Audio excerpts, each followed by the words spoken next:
अरे क्या सरकार ने कहा था यूक्रेन में जाकर पढ़ो, पढ़ाई में फिसड्डी हैं इसलिए दूसरे देश में जाकर पढ़ाई करते हैं।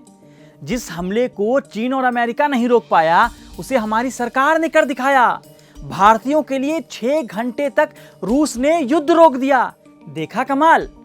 ये वो डायलॉग हैं जो भारत के कुछ बयानवीरों के मुंह से निकल रहे हैं। राजनीतिक दल से लेकर पत्रकारिता को दल दल में धकेलने वाले आपदा में तारीफों का अवसर तलाश रहे हैं। रूस और यूक्रेन के बीच जारी युद्ध से अपनी जान बचाकर भारत लौटे छात्रों से कोई जयकारे लगवा रहा है, भारत माता की, भारत माता की, तो कोई वीडियो बनवा रहा है, लेकिन यह नहीं पूछ रहा है कि क्यों भारतीयों को युद्ध के मैदान यूक्रेन से लाने में इतना वक्त लग रहा है। क्यों नहीं हमने जंग से पहले ही इवैक्यूएशन मिशन शुरू किया। क्यों भारत में मेडिकल की पढ़ाई इतनी महंगी है जिसकी वजह से भारतीय छात्रों को बाहर जाना पड़ता है। इन सवालों का जवाब देने के बजाय अपने मुंह मियां मिट्ठू बनेंगे तो हम पूछेंगे जरूर, जनाब ऐसे कैसे।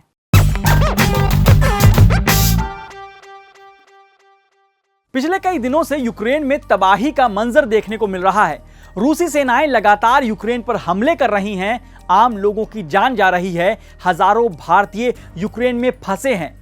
आइए सबसे पहले ये वीडियो देखिए। कोई यहाँ पे ना आपकी मदद करने के लिए है। यहाँ पे है। यूक्रेन में कौन है? यूक्रेन में कौन है? हम लोग ये भी नहीं बोल रहे, हंगरी में भी नहीं है। यूक्रेन में कौन है? सर ये बताइए, सर खार्किव, सुमी। एक जी सर, एक मेरी बात want to help, you can help in Ukraine. Kyiv embassy का क्या काम है? आप मुझे एक काम बता दीजिए कि ये काम है उनका। कल वो खुद वहाँ से निकल गए हैं, खुद आपको सेल्फ इवैक्यूएट करके निकल गए। उन बच्चों का क्या जो यूक्रेन में फंस गए, वो क्या आंसरेबल क्यों नहीं है? वो पूरे लोग सर बच्चे 10 नहीं दिन से बंकर में तो खाने के लिए तो खार्किव वाले 1800 किलोमीटर कैसे आएंगे सर? बच्चे की जान नहीं है, क्योंकि बच्चे के घर वालों को तो हम भी एक हफ्ते में 2 करोड़ ले लो और सॉरी ले लो। ये छात्र यूक्रेन और रूस की लड़ाई के बीच अपनी जान बचाकर भारत लौटे हैं। मोदी सरकार ने अपने मंत्रियों की टीम को भारत पहुंचने वाले छात्रों से मिलने के लिए फ्लाइट से लेकर एयरपोर्ट पर तैनात किया है।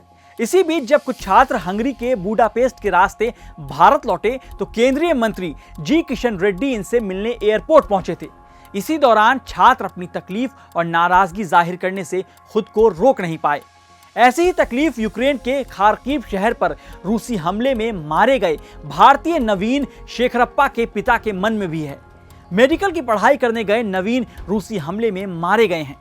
नवीन के पिता कह रहे हैं कि छात्रों के पास भारतीय दूतावास से कोई नहीं पहुंचा था। फिर सवाल है कि अगर सरकार कह रही है कि भारतीय दूतावास बहुत काम कर रही है तो फिर क्या नवीन के पिता गलत बोल रहे हैं? क्या यूक्रेन से लौटे ये छात्र गलत बोल रहे हैं? डिप्लोमेटिक मिशन ने पहली एडवाइजरी 15 फरवरी 2022 को जारी की थी, जबकि यूक्रेन और रूस के बीच बढ़ते तनाव की खबरें इंटरनेशनल मीडिया में चल रही थी। पश्चिमी इंटेलिजेंस हफ्तों से कह रहा था कि यूक्रेन पर एकदम से हमला होगा। फिर भी भारत ने अपने लोगों को वहां से समय पर क्यों नहीं निकाला? क्या एडवाइजरी जारी करते वक्त 20,000 छात्रों के भारत लौटने के लिहाज से जरूरी एयर ट्रैफिक की व्यवस्था की गई थी? अगर की गई थी तो अब तक छात्र क्यों बेबस हैं? जब युद्ध की खबरें आने लगी तो क्यों एयर टिकट रातों रात कई गुना महंगे हो गए और सरकार देखती क्यों रही? मुझसे बात करते हुए यूक्रेन में रह रहे बिहार के एक छात्र मेहताब ने कहा कि आना तो चाहते थे लेकिन अचानक 50,000 रुपए नहीं जुटा पाए। मेहताब की मां टीचर हैं, पिता कोविड में चल बसे, तो आखिर वो अचानक से 50,000 रुपए कहां से लाता? हम लोग सर मिडिल क्लास फैमिली है और हम लोग के पास एट ए टाइम 50,000 60,000 नहीं था। जैसे एडवाइजरी आई हम लोगों ने चेक किया तो बिल्कुल हाई एकदम 50 एवब भी आ रहा था। कोई भी फ्लाइट 50 एवब आ रहा था एट ए टाइम 50 एवब। और हम लोग 50 एवब कैसे दे पाएंगे? फिर हम लोग कैसे एडजस्ट करेंगे? ये प्रॉब्लम। आपके यूनिवर्सिटी से बच्चे जो हैं बहुत सारे, क्या एडवाइजरी आने के बाद लोग यहाँ से गए भी हैं या सिर्फ सारे बच्चे? हाँ गए, जिनके पास पैसे थे, जिनके पेरेंट्स ने टिकट बुक करे वो निकल भी गए हैं, बट हम लोगों के पास एट ए टाइम पैसे नहीं थे तो हम लोग नहीं जा पाए। छात्रों की सुरक्षित वापसी के लिए भारत सरकार की तरफ से ऑपरेशन गंगा चलाया जा रहा है, जहां यूक्रेन के पड़ोसी मुल्क हंगरी, स्लोवाकिया, पोलैंड और रोमानिया से भारत के लिए फ्लाइट्स चलाई जा रही हैं। अब ये इत्तेफाक कहें या प्रचार, कि उत्तर प्रदेश में चुनाव जारी है और यूक्रेन में फंसे लोगों को निकालने के लिए गंगा के नाम से मिशन चलाया जा रहा है। एक तरफ तो युद्ध छिड़ने के इतने दिन बाद भी हमारे हजारों लोग यूक्रेन में फंसे हैं, जबकि दूसरी ओर चुनावी रैलियों में ऑपरेशन गंगा के लिए नेता अपनी पीठ थपथपा रहे हैं। जबकि ये पहली बार नहीं है जब युद्ध के बीच में फंसे भारतीयों को बचाने के लिए सरकार ने मिशन चलाया हो। आइए आपको ऐसे ही कुछ ऑपरेशंस के बारे में भी बताते हैं। साल 1990 में भारतीय वायुसेना ने कुवैत में फंसे भारतीय नागरिकों को एयरलिफ्ट कराने के लिए ऑपरेशन चलाया था। इस ऑपरेशन में लगभग 1,70,000 नागरिकों को सुरक्षित रूप से एयरलिफ्ट किया गया था। 2006 में इजराइल लिबनान युद्ध के दौरान लिबनान से भारतीयों, श्रीलंकाई, नेपाली और लिबनानी नागरिकों को निकालने के लिए भारतीय नौसेना द्वारा ऑपरेशन सुकून शुरू किया गया था। लीबिया में गृह युद्ध के दौरान 15,000 से ज्यादा भारतीय नागरिकों को बचाने के लिए भारत सरकार ने 26 फरवरी 2011 को ऑपरेशन सेफ होम कमिंग शुरू किया था। साल 2015 में हैती विद्रोही लड़ाकों की वजह से यमन की राजधानी सना में अशांति फैल गई थी। ऐसे में वहां से भारतीयों को निकालने के लिए ऑपरेशन राहत चलाया गया था। एक तरफ बढ़ा चढ़ाकर किए जा रहे दावे हैं तो दूसरी तरफ फेक न्यूज चल रही है, जैसे कि भारत ने रेस्क्यू ऑपरेशन चलाने के लिए 6 घंटे युद्ध डिले करा दिया। बाद में विदेश मंत्रालय ने बताया कि यह दावा झूठा है। वैशाली यादव नाम की एक लड़की जो यूक्रेन से मदद मांग रही थी, उसके बारे में दावा कर दिया गया कि वो तो भारत में ही है और सरकार को बदनाम करने के लिए वीडियो बना रही है। उसके गिरफ्तारी की अफवाहें उड़ गईं।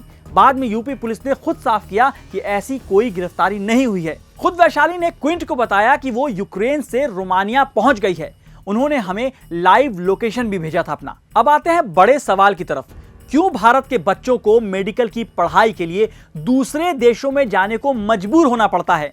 26 फरवरी 2022 को प्रधानमंत्री नरेंद्र मोदी ने भारत के प्राइवेट सेक्टर से आग्रह किया कि वो भारत में मेडिकल एजुकेशन सिस्टम को मजबूत करने के लिए कदम बढ़ाएं।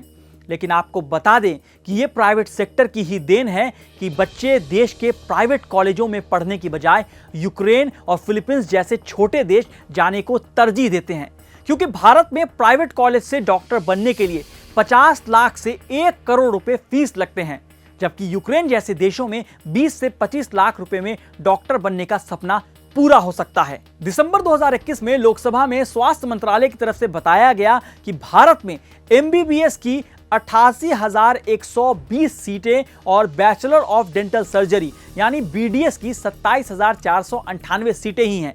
वहीं 2021 में इन सीटों के लिए 16 लाख उम्मीदवारों ने national eligibility cum entrance test यानी नीट का एग्जाम दिया था। साल 2020 में यह आंकड़ा 13 लाख था। तो फीस तो ज्यादा है ही, सीटें भी कम हैं। जिस छात्र नवीन की मौत हुई है, उसके पिता ने भी कहा है कि 90% से ज्यादा नंबर लाने पर भी उसे यहां दाखिला नहीं मिला। तो ये मौका बचाए गए लोगों को चुनाव में भुनाने का नहीं है। इन सवालों के अस्थायी जवाब तलाशने की जरूरत है। भारत सरकार ने यूक्रेन और रूस के जंग को भांपने में देरी क्यों लगाई? इवैक्यूएशन मिशन में देरी क्यों? भारत में मेडिकल की पढ़ाई इतनी महंगी क्यों? युद्ध जैसे हालात में जान बचाने की जद्दोजहद के बीच में भी प्रचार वाली राजनीति क्यों? इन सवालों के जवाब नहीं मिलेंगे तो हम पूछेंगे जरूर, जनाब ऐसे कैसे?